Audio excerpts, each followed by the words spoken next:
Good morning students. I am faculty of Sandipani Higher Secondary School. Today we are going to start our new chapter in class 7 subject social science. ठीक है, the chapter name is sea movements.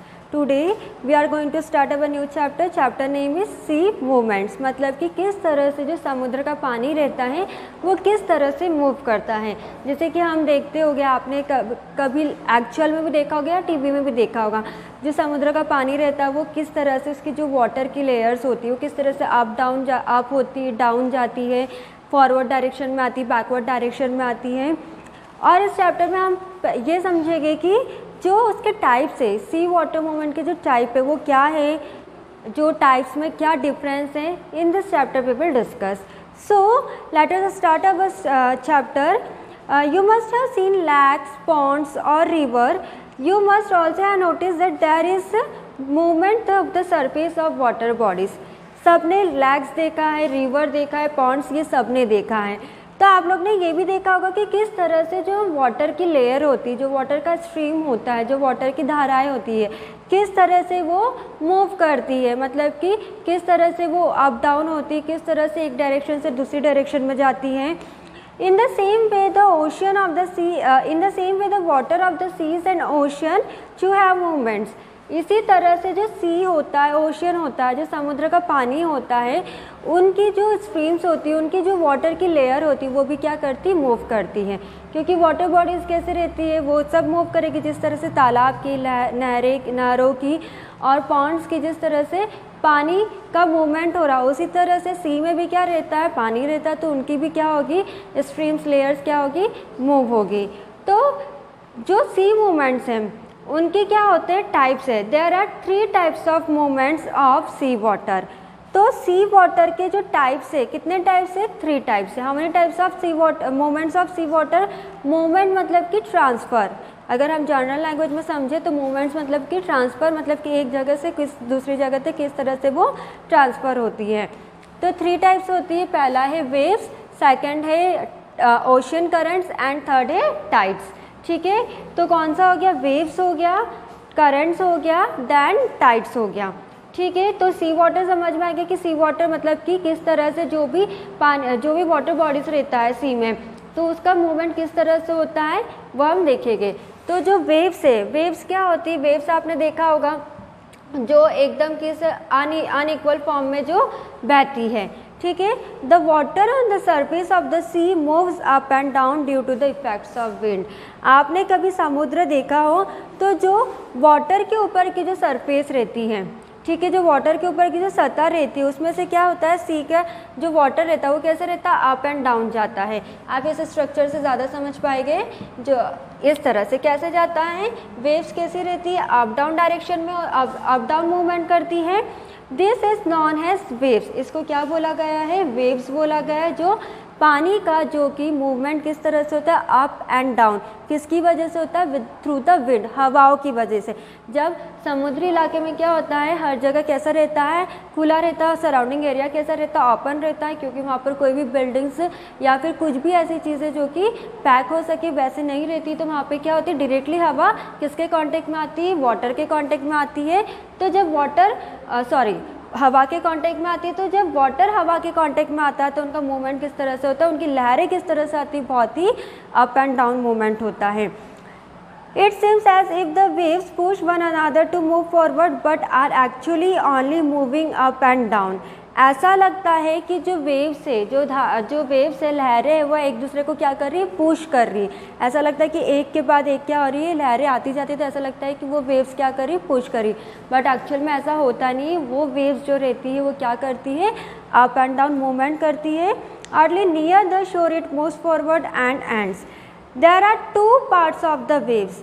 अब जैसे कि हमने wave समझा, waves मतलब कि moving of up and down of water through the wind. हवा के द्वारा जो वेव्स होती है उनका क्या होता है, मूवमेंट किस तरह से मूवमेंट होता है, अप एंड डाउन होता है। ठीक है, तो जो वेव्स को भी डिवाइड किया गया है 2 पार्ट्स में, 2 पार्ट्स में डिवाइड किया गया है। The one that rises up is called crest and the lower part is called trench या फिर थ्रो। बोला गया है कि जो वेव्स है they are mainly divided in 2 parts. एक किस पार्ट में है, क्रेस्ट में, और दूसरा है थ्रप या फिर ट्रेंच, थ्रप या फिर ट्रेंच। जो अपर पार्ट मतलब कि जो मूविंग अप हो रहा है, वाटर का मूविंग, वेव्स का जो अप पोर्शन मूव हो रहा है उसको क्या बोला है, क्रेस्ट बोला है। और जो लोअर हो रहा है, लोअर पार्ट मूव हो रहा है, उसको क्या बोला है, ट्रेंच या फिर थ्रप। ठीक है, तो the followings are the causes of the occurrence of waves. तो वेव्स में हमने देखा 2 टाइप्स ऑफ द वेव्स होते हैं, क्रेस्ट और ट्रेंच। देन ये किस तरह से अकर होता है, जो वेव्स है वो किस तरह से अकर होता है, ये हमने देख लिया कि किस तरह से अकर होता है, with the help of wind, हवा के द्वारा क्या होता है, ये अकर होता है वेव्स। पर जब ये अकरेंस हो जाता है, फॉर्म हो जाता है, तो इसके पीछे के कॉजेस क्या हैं। ठीक है, तो causes of occurrence of waves हम देख लेते हैं। Causes of occurrence of waves में आप लोग को देखने को मिलेगा सुनामी। ठीक है, तो the wind blowing over the sea causes ripples in the water and it moves up and down. क्या होता है, जब समुद्री एरिया में अगर हम जाते हैं, समुद्री इलाके में हम जाते हैं, तो हमें ऐसा जो वहाँ का एनवायरनमेंट कैसा रहता है, वहाँ का सराउंडिंग एरिया कैसा रहता है, पूरा ओपन रहता है। ठीक है, वहाँ पर क्योंकि बिल्डिंग्स कुछ नहीं होते हैं, वहाँ पर जो वहाँ पर क्राउड मतलब कि पूरी तरह से नहीं होता है, तो उस वजह से क्या होता है, डायरेक्टली हवा के कांटेक्ट में आता है, तो जो वाटर रहता है, जो वाटर रहता है वो हवा से क्या करता है, रिपल करता है, मतलब कि ग्रेजुअली क्या करता है, टकराता है, जिसकी वजह से जो लहरें होती है वो क्या करती है, अप एंड डाउन करती है। और जो big waves depends upon the how strong the wind. और जो लहरें होती है वो अगर बहुत बड़ी बड़ी लहरें आ रही है, हम ऐसे देखते हैं कि बहुत बड़ी बड़ी तक की भी लहरें हमें देखने को मिलती, तो वो जितना हवा का डायरेक्शन, तेज़ हवा चलेगी तो लहरें भी उतनी उफान पर उठेगी। तो इसकी वजह से अक्रेंस होता है, मतलब कि ripples of the water and wind, मतलब कि क्या होता है, रिपलिंग होती है, दोनों के बीच में क्या होता है, टकराहट होती है, जिसकी वजह से क्या होती है, हमारा जो वेव्स रहता है, अगर तेज़ प्रिवेल्ड विंड होगी, तेज़ वाली प्रबल हवा जो रहेगी अगर वो होगी, तो उसमें लहरें भी कैसी होगी, बहुत तेज़ वाली लहरें होगी। ठीक है, sometimes due to earthquakes, volcanic eruptions and tectonic movements by waves occur which that are very destructive. ठीक है, तो नेचुरल कैलामिटी की वजह से भी हमें जो वेव्स रहती है वो देखने को मिलती है, उस तरह की वेव्स को क्या बोला गया है, tsunami. A series of waves caused by an earthquake, under water volcanic eruption, landslide और other abstract disturbance is called tsunami. Tsunami का वर्ड आप लोग ने सुना होगा, मतलब कि हर जगह क्या हो जाता है, पानी पानी पानी पानी, मतलब कि बहुत ही ज़्यादा कंट्रोल में ही नहीं होता, वो कैसा होता है, नेचुरली होता है। अर्थक्वेक हो जाता है, मतलब कि अर्थ का किस तरह से, मतलब कि पूरी तरह से कि ब्रेक डाउन हो जाना, ज़मीन कैसी हो जाती है, ब्रेक डाउन हो जाती है। वॉल्केनिक इरप्शन मतलब कि ज्वालामुखी, वॉल्केनो जो रहता है वो इरप्ट हो जाता है, उसकी वजह से क्या होता है, हर जगह क्या हमें देखने को, बहुत ही ज़्यादा अमाउंट में हमें क्या दिखता है, पानी पानी दिखता है, जिसको क्या बोला गया है, tsunami. Such waves are called tsunami. तो सुनामी समझ में आया, जो नेचुरली अकर होता है, नेचुरल कैलामिटी की वजह से अकर होता है, उसको बोला है tsunami. And tsunami is also one kind of wave. ठीक है, tsunami is a Japanese word, we can not forget the destruction caused by the tsunami which originated in Indian Ocean due to the earthquake on December 2001 in 2004। Tsunami जो है वो इतना बेहतरीन तरह का जो कह सकते हैं नेचुरल कैलामिटी की वजह से वेव्स आती है, जो कि बहुत सारी जो हमारी चीज़ें होती है, बहुत सारी जो चीज़ें होती है उसको क्या कर देती है, डैमेज कर देती है, डिस्ट्रॉय कर देती है। इवन जो ह्यूमंस होते हैं वो भी कंट्रोल में नहीं होते, उसकी वजह से बहुत सारी भी क्या हुई है, डेथ्स वगैरह हुई है। और हमारे इंडिया में भी 2004 दिसंबर में सुनामी आ चुका है, because of the earthquake in our India also, in our country also we face this tsunami problem on December 2004।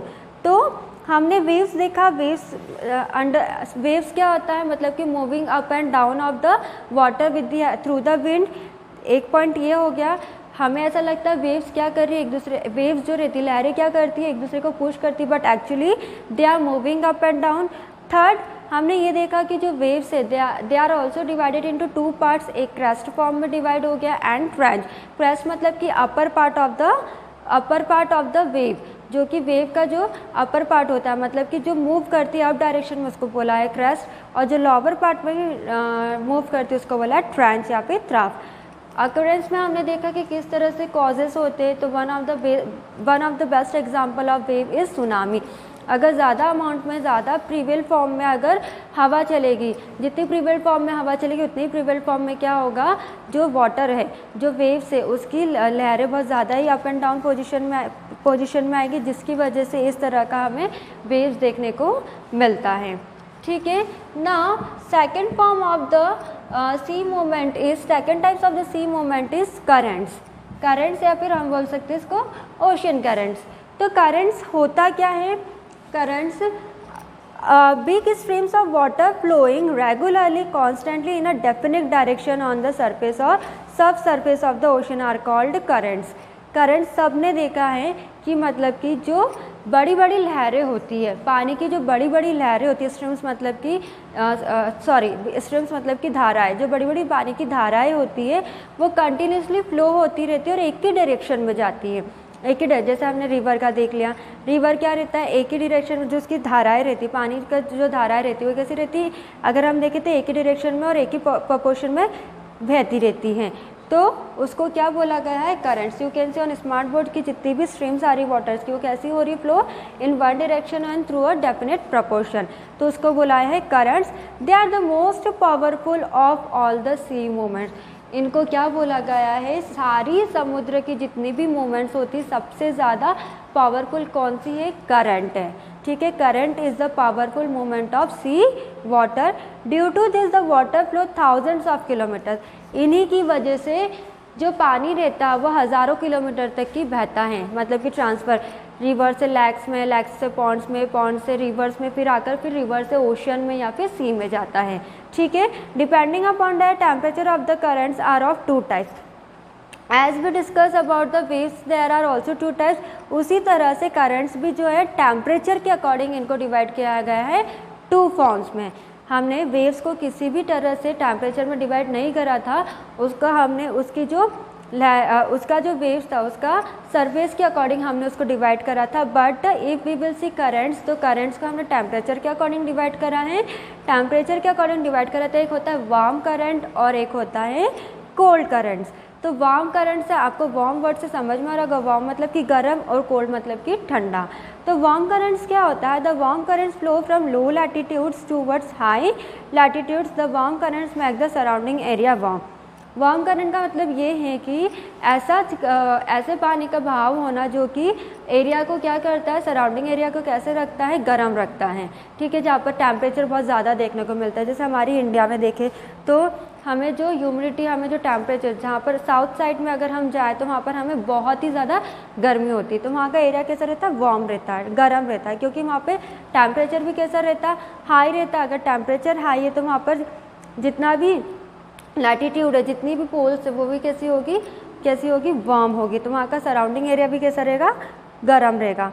Cold warm क्या होता है, कोल्ड करंट्स क्या होता है, cold currents, the cold currents flow, इसका अपोजिट हो जाएगा कि ऐसा सराउंडिंग एरिया जहाँ पर भी कैसा रहता होगा, ठंडा रहता होगा। जैसे कि हमारी कंट्री की बात कर ले, जम्मू एंड कश्मीर, वहाँ पर कैसा रहता होगा, वहाँ का वातावरण, वहाँ पर टेम्परेचर कैसा रहता है, ठंडा रहता है, तो वहाँ पे करंट भी किस टाइप के होगी, कोल्ड करंट्स। तो ये दो तरह के करंट्स होते हैं, warm currents which makes the surrounding area warm, and cold currents क्या होता है, which makes the surrounding area cold. ठीक है, अब जैसे कि हमने और अकरेंस ऑफ वेव्स देखा था कि किस वजह से वेव्स अकर होती है, उसके पीछे का कॉज क्या था, उसी तरह से करंट जो रहता है उसका ओरिजिन किस तरह से होता है, reason for the origins of currents. तो एक है द प्रिवलिंग विंड्स। प्रिवलिंग मतलब कि तेज़, बहुत तेज़ या फिर प्रबल होना। तो the prevailing winds blow in one direction. जब बहुत तेज़ हवा आती है, तो आप लोग ने भी देखा होगा, जब बहुत तेज़ हवा आती है तो वो क्या एक ही डायरेक्शन में ब्लो करती है, एक ही डायरेक्शन में क्या करती है, हवा चलती है। They cause the ocean water to flow in the same direction and this produce current. तो जब हवा एक ही डायरेक्शन में चलती है तो जो पानी का भी भाव होता है वो भी क्या रहता है, एक ही डायरेक्शन में प्रोड्यूस होता है। तो जो करंट है मतलब कि बिग स्ट्रीम ऑफ वाटर, जो धाराएं होती है वाटर की भी, वो कैसी होती है, एक ही डायरेक्शन में फ्लो होती है। Some currents change direction according to the change in season. कुछ करंट्स जो रहते हैं वो सीज़न के अकॉर्डिंग क्या करते हैं, डायरेक्शन को चेंज करते हैं। जैसे कि monsoon currents of the Indian Ocean change direction due to the change in the direction of monsoon winds. मतलब कि अगर हम एग्जांपल ले लें कि जो मानसून करंट्स होता है इंडियन ओशन में, जो मानसून करंट्स होता है वो क्या करता है, अपनी डायरेक्शन के अकॉर्डिंग, मानसून विंड्स के अकॉर्डिंग अपनी डायरेक्शन को क्या कर लेता है, करंट की डायरेक्शन को चेंज कर लेता है। मतलब कि हम ये कह सकते हैं कि current is directly proportional to wind. अगर विंड एक ही डायरेक्शन में चल रही है तो करंट भी क्या होगा, फ्लो एक ही, वाटर का जो करंट होगा वो भी किस डायरेक्शन में रहेगा, फ्लो एक ही डायरेक्शन में फ्लो होगा। ठीक है। Now second one is difference in temperature. Difference in temperature में ocean currents are also caused by the difference in temperature of the equatorial and polar region. हमने करंट्स में टाइप्स में पढ़ा था कि जो टाइप्स है वो किस तरह से बेसिस है, बिकॉज ऑफ द टेम्परेचर। तो टेम्परेचर में डिफरेंस इस तरह से आएगा कि ओशियन करंट्स अगर हो रहा है तो ओशियन करंट्स किस वजह से कॉज हो रहा है, बिकॉज ऑफ द टेम्परेचर। क्योंकि हमने कितने तरह के टेम्परेचर देखे, एक वार्म करंट देखा और एक कोल्ड करंट देखा। तो warm water of the equatorial region expands and flow towards the pole. तो जो एरिया, जो सराउंडिंग एरिया, जिस क्षेत्र का जो एरिया रहता है वो किस तरह, जिस क्षेत्र का जो करंट रहता है अगर वो वार्म है तो उसका एरिया भी किस तरह से रहेगा, वार्म ही रहेगा। और to bring equilibrium colder water from the poles through flows towards the equator can be cold and current. तो जो कोल्ड एरिया रहेगा तो वहाँ का जो करंट रहेगा वो भी किस तरह से होगा, वाटर करंट वो कोल्ड ही होगा। तो हम ये कह सकते हैं कि डिफरेंस इन टेम्परेचर, कई जगह पर हमें जो वाटर का करंट फ्लोइंग ऑफ वाटर दिखेगा वो किस तरह से दिखेगा, कोल्ड में दिखेगा, और किस तरह से कुछ जगह पर हमें वार्म करंट देखने को मिलेगा। क्योंकि टेम्परेचर अफेक्ट हो रहा है। साउथ साइड में हम जाते हैं, जैसे मैंने एग्जांपल बताया साउथ साइड का, तो वो कैसा रहता है, वहाँ का टेम्परेचर बहुत ही ज़्यादा गर्म रहता है। ठीक है। Now rotation of earth. Rotation of earth, the earth rotates on its axis from west to east due to which the current in the northern hemisphere. जब हमारी अर्थ रोटेट होती है वो कौन सी डायरेक्शन से रोटेट होती है, वेस्ट से लेकर ईस्ट में। ठीक है। किस तरह से, हमारे 4 डायरेक्शंस होते हैं, नॉर्थ होता है, साउथ होता है, ईस्ट होता है, वेस्ट। तो जब हमारी अर्थ रोटेट होती है वो किस एक्सिस पर रोटेट होती है, वेस्ट से ईस्ट तक। क्यों होती है, due to which the currents in the northern hemisphere flows towards the right. जिसकी वजह से जो करंट फ्लो होता है नॉर्थन हेमिस्फीयर पे किस तरह से फ्लो होता है, राइट डायरेक्शन में फ्लो होता है। और सदर्न हेमिस्फीयर में किस डायरेक्शन से फ्लो होता है, लेफ्ट डायरेक्शन में फ्लो होता है। तो अगर करंट का भी हम देखें कि करंट भी किस तरह से ओरिजिन होता है, करंट भी जो वाटर करंट है, सी में जो भी वाटर करंट्स होते हैं, सी में जो भी करंट्स हम देख रहे हैं वो किसकी वजह से भी अफेक्ट हो रहा है, किसकी वजह से भी हो रहा है, because of the rotation of earth. Earth का रोटेशन होने के कारण भी जो करंट है वो कहीं ना कहीं फ्लो होता है। Land mass, when a land mass comes in the way of flowing current of water, it splits into two and changes its direction, Brazilian current and East Australian current। जब land mass अगर एक दूसरे water current के contact में आता है तो वो क्या करता है, अपना डायरेक्शन को क्या कर लेता है, चेंज कर लेता है। ठीक है। ऑटोमेटिकली वो अपने डायरेक्शन को, जो वेव्स करंट्स होती है वो क्या कर लेती है, चेंज कर लेती है। इसकी वजह से भी करंट्स का क्या हो सकता है, ओरिजिनेशन हो सकता है। Salinity of sea water, some currents occur due to the difference in density of water. The more saline salinity of water we can see, जो समुद्र का पानी रहता है वो कैसा रहता है, बहुत ही खारा रहता है।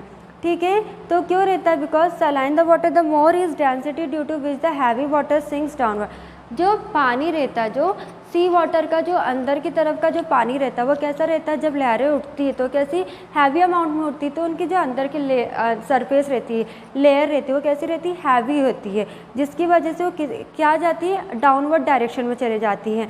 And low density water floats elsewhere, और जिनका सरफेस कैसा रहता है, लो रहता है। अब जो लहरें उठ रही है, जो करंट पास हो रहा है वो कैसे, जिनका सरफेस कैसा रहता है, लो रहता है, तो वो क्या करती है, किसी भी डायरेक्शन में चले जाती है।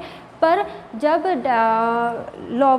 लेयर, जो सरफेस की जो लेयर होती है, वो सी वाटर में जो सरफेस होती है उसमें अगर हम लेयर देखें तो कैसी रहती है, बहुत हैवी रहती है, जिसकी वजह से क्या होती है, वो डाउनवर्ड डायरेक्शन में चले जाता है। In this way currents flow between closed sea and open seas. इस तरह से करंट जो रहता है वो क्या होता है, फ्लो करता है। तो हमने इसके ओरिजिन देखी, ओरिजिन में हमने क्या देखा, प्रिवलिंग ऑफ विंड। प्रिवलिंग ऑफ विंड मतलब कि जब हवाएं तेज़ चलेगी तो जो करंट होगा वो भी उसी डायरेक्शन में जाएगा जिस डायरेक्शन में हवा चल रही है।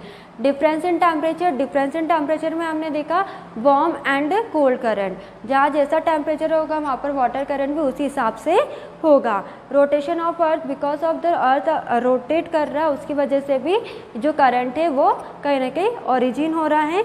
और salinity of sea water and land mass, इन दोनों की वजह से भी क्या हो रहा है, करंट फ्लो होता है। Now we will see the next part, that is effects of the ocean currents. Effects किस तरह से हो सकता है, तो effects of ocean current is also similar to the origin of the currents. ये भी क्या है, और जिस तरह से हमने ऑरिजिन देखा करंट का उसी तरह से है ये भी इफेक्ट्स ऑफ ओशन करंट। तो today what we discuss about the waves and waves and currents. Waves में हमने क्या डिस्कस करा कि किस तरह से जो कॉज हो सकता है वेव्स का वो देखा, एंड करंट्स में हमने 2 टाइप्स के करंट्स देखे और उसका ऑरिजिन देखा। In next class we will discuss about the effects of currents, ocean currents. ठीक है, तो effects of ocean currents we will discuss in next class. Thank you.